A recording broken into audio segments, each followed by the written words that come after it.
Hello दोस्तों, romancing with इंडेस के अंदर आज हम लोग बात करने वाले हैं इंडेस 102 की। ओल्ड अकाउंट जो हुआ करता था सीए फाइनल वालों का, उसमें एक चैप्टर था that was employ stock option, जहां पे हम लोग ज़्यादातर बात करते थे एम्प्लॉयज को जो शेयर्स देती थी कंपनी, उसके ऊपर अपने बात करते थे। एम्प्लॉयज को जब हम लोग शेयर्स देते थे तो कुछ सस्ते में देते थे और जो नुकसान होता था कंपनी को उसका हम लोग अकाउंटिंग करते थे। और यही शायद तक बहुत सारे सीए फाइनल के स्टूडेंट्स ने आईपीसीसी के अंदर भी सीखा हुआ है। लेकिन ये तो बात थी अपनी पुराना अकाउंट्स की। अब हम लोग बात करने वाला है इंडेस 102 की। इंडेस 102 का नाम क्या है sir? That is share based payment. ये नाम के अंदर उन्होंने क्राइटेरिया बहुत ब्रॉड कर दिया है। ये अब स्टैंडर्ड बहुत वाइड हो चुका है, जो पहले नहीं हुआ करता था। क्यों ये बहुत वाइड हो चुका है? तो इसकी एप्लीकेबिलिटी के अंदर उन्होंने क्या रखा है वो जरा अपना समझते हैं। कंपनी किसी भी चीज का पेमेंट अगर अपने इक्विटी शेयर्स में करती है तो 102 एप्लीकेबल होगा।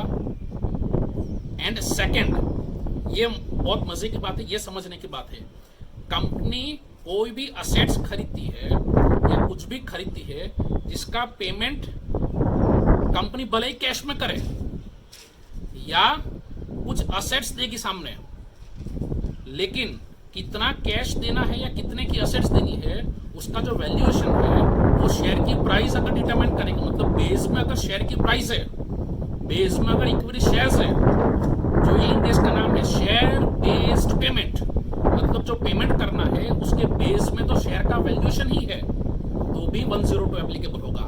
And this makes 102 a very interesting index and बहुत ब्रॉड इंडेक्स ये हो जाता है। चलो एग्जांपल के थ्रू अपने इसको समझते हैं। छोटा सा एग्जांपल लेते हैं अपने। सपोज मेरी कंपनी है और मेरी कंपनी ने 5 लाख की एक गाड़ी खरीदी। कंपनी ने जो कार खरीदी है उसका पेमेंट कंपनी कैसे करनी है? तो कंपनी अपने शेयर्स देके पेमेंट करेगी, तो 102 एप्लीकेबल होगा। और एल्स कंपनी ने कार ओनर को ये बोला कि मैं आपको गाड़ी का पेमेंट करूंगा, कैश में पेमेंट करूंगा, लेकिन कितना पेमेंट करना है मुझे उस कार का वो डिटरमाइन होगा मेरी शेयर की प्राइस के हिसाब से।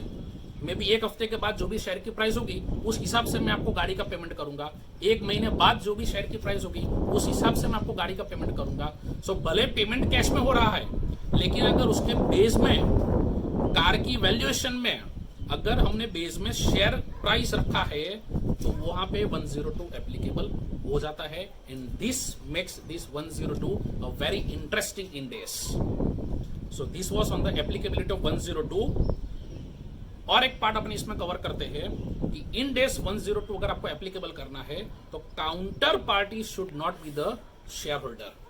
सो अगर काउंटर पार्टी शेयर होल्डर है तो वहां पे 102 एप्लीकेबल नहीं होगा। अगर काउंटर पार्टी सप्लायर है, सपोज कंपनी ने रॉ मटेरियल खरीदा और उस सप्लायर को जो आपको पेमेंट करना है, और पेमेंट जो करना है वो कितना पेमेंट करना है, तो उसके अंडर में वैल्यूएशन में वापस इक्विटी शेयर है, तो 102 एप्लीकेबल होगा। ऐसा हो सकता है कि वो सप्लायर कंपनी का शेयर होल्डर भी हो भी सकता है। सप्लायर ने कंपनी के अगर शेयर्स खरीदे हो तो supplier can be the shareholder also. So if supplier is acting as a shareholder तो 102 एप्लीकेबल नहीं होगा। But if supplier is acting as a supplier तो 102 एप्लीकेबल होगा। वन मोर एग्जांपल, अगर कंपनी के एम्प्लॉय तो है लेकिन साथ में वो कंपनी का शेयर होल्डर भी है क्योंकि उसने शेयर्स अक्वायर करके रखे। If employ is acting as an employ तो 102 एप्लीकेबल होगा। But if employ is acting as a shareholder तो 102 एप्लीकेबल नहीं होगा। दैट मीन्स इंडेक्स 102 अगर आपको एप्लीकेबल करना है तो counterparty should not be the shareholder और should not act as a shareholder. ये था मेरा सेकंड कंसेप्ट ये वीडियो का। आई रिपीट, पहला कंसेप्ट जो था जिसमें अपने ये बात की है कि अंडरग्राउंड वैल्यूएशन जो होना चाहिए, अगर वो वैल्यूएशन इक्विटी बेस्ड हो तो 102 आएगा। इन सेकंड पार्ट में हमने ये बात की अगर सामने वाला काउंटर पार्टी अगर शेयर होल्डर हो या acting as a shareholder करता हो तो 102 एप्लीकेबल नहीं होगा। Thank you very much. I hope so आपको ये हमारे कैप्सूल वीडियोस जो इंडेक्स के ऊपर है वो अच्छे लगते होंगे। Wait and watch for the next videos. Thank you.